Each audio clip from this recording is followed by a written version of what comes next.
Welcome back to Imhood Fishing. Noisy at that first spot, right? So what's up with the first spot? Shallow, flat. Because this is the night after the full moon. Yeah, you're right. After meeting up with the unicorn lady, I did not come back out, but I am back out now, and I'm looking for a bass before I look for anything else. I'm cruising around to areas where there might be feeding. If I see topwater feeding, I'm focused on topwater, but I'm also fishing other baits such as that Senko, a pink Senko, because it's going to show up really good opposed to just going to white. We got different baits. We got black topwaters, we got white topwaters, we got bone topwaters, we got all kinds of things going on with the switches back there, plus stuff to target other species. It is getting late. It is coming up on midnight. Let's cruise around the lake and see what we find. Might go really far, might not have to. Let's see what's up. And here we go. Whoa, shit, what did we hit? Thought I dropped something. It sounded like something dropped. Stick. So now you know what I'm up to. Just cruising around in the dead of the night. It is now after midnight. It is 4 minutes after midnight now. And I've done 2 spots, found nothing but gar slapping at my topwater, and I'm going to continue. And now we're at the launch. Spend a few minutes here and continue, because that's what's up. I'm looking for that bite, that topwater bite in the middle of the freaking night after the full moon. All right, this is where we put a fish in the video to make it legit.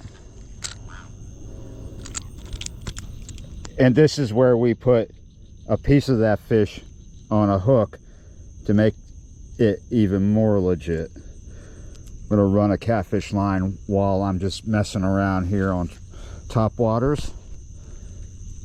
I'm thinking about going to another launch,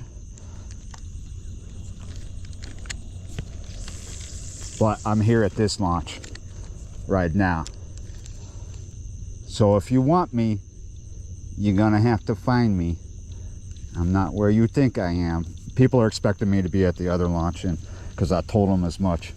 But I told people, I was like, this is where I'm starting, this is where I'm going. So now you know the path. If I don't get back with you in a fashionable time, you can't find me, you're worried, you know where you should check ditches. 3 people. Always tell at least 3 people where you're going, where you think you might go. Give them options, because they might need to find you. Something I learned fishing Louisiana for so long. You can't depend on technology. You get lost in the marsh, things go wrong. People need an idea of where to look. They find your truck at the launch, but it's been there for 17 hours, and they know which bayou you were headed for. It helps. I prefer to tell 3 people, because you never know who's listening. Sometimes you're telling them with a text, right? You don't know if they're ignoring you that week or not. So I told Billy Faye in person. I sent a text to my friend Billy, and I told Laura where I'm going and where I would be, just in case, because it's a good thing to do. And we're standing in the dark.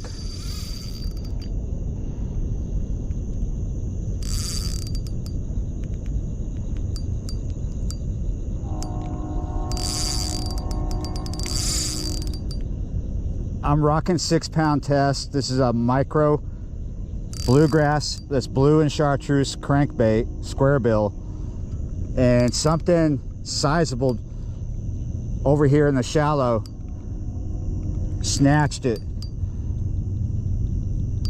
We're not gonna hoss this fish in because it's 6-pound test, right?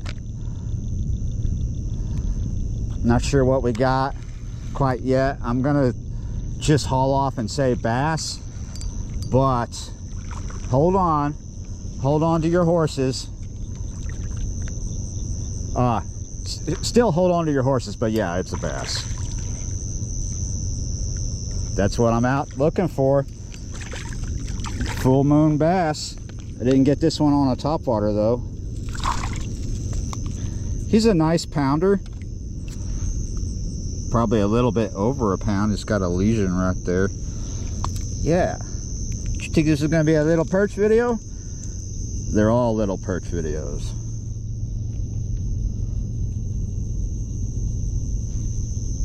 So this is a really good bait for these conditions because it's very visible. But I was fishing it over an area that has big bluegill in it, and it makes sense. It's kind of a shallow, flat area that leads to a hole, and these fish will come up, these bass will come up into these shallow areas during the full moon because it's so easy to sight hunt with all the light. But they'll fill themselves up on that live bait.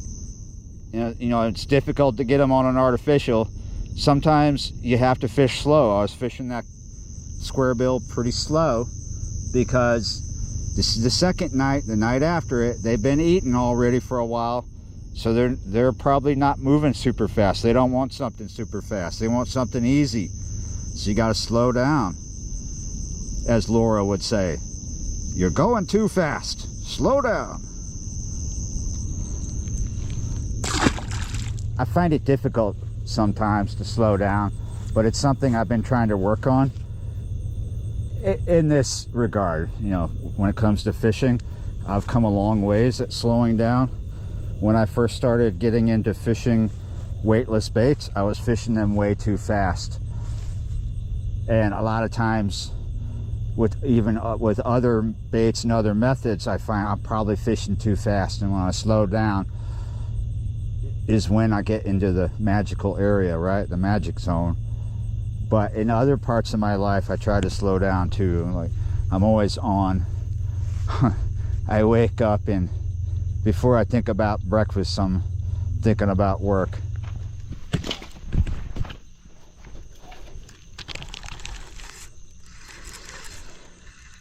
I was out there on the pier fishing, and I heard something, and I thought, shoot, let's go. What do we got?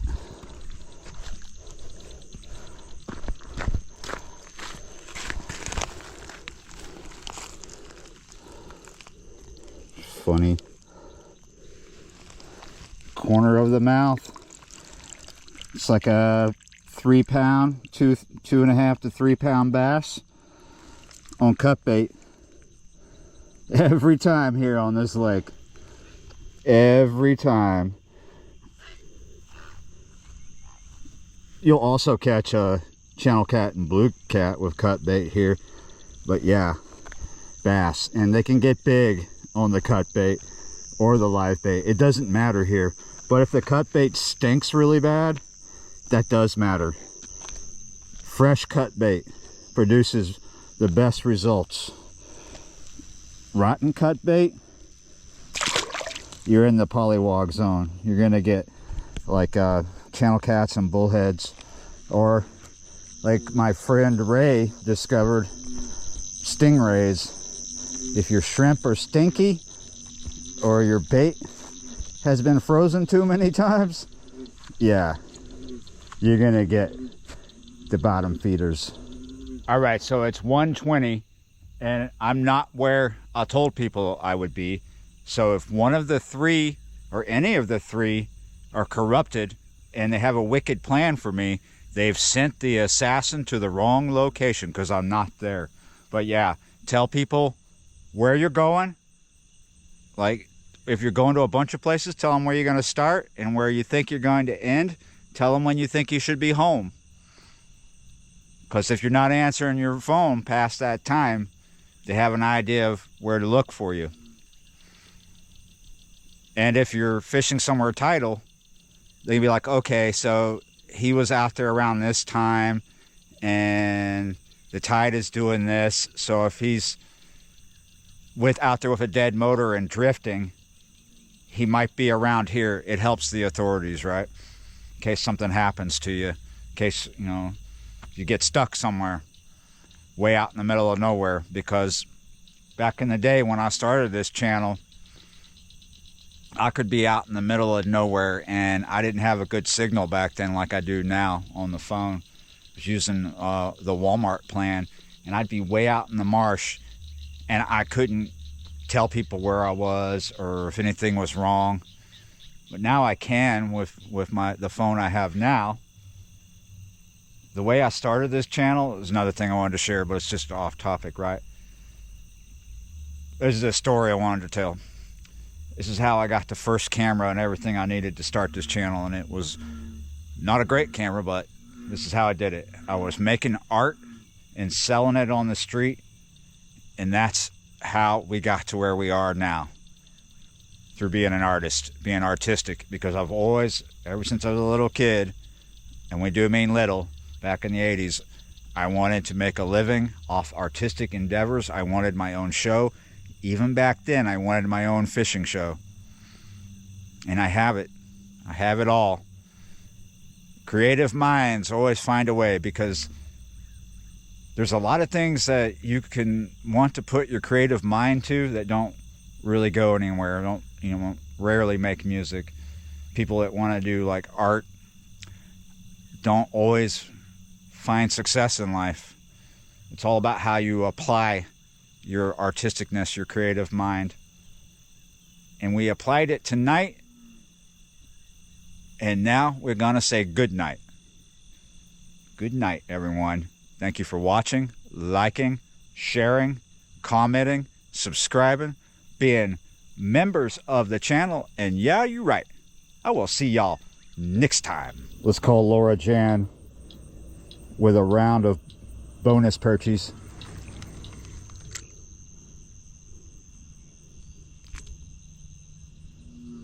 Wrong one. Okay, there we go. That's a nice one. Flying. What do we get? Oh, look at that, Laura Jan. It's not your piggy perch, but it is a bonus perch. Yeah, you're right. Always love a good bonus round of fish after the outro. Good night, everyone. Good night, Laura Jan. Good night, John Boy. You remember that show? That was a long time ago. Yeah, you're right. Good night.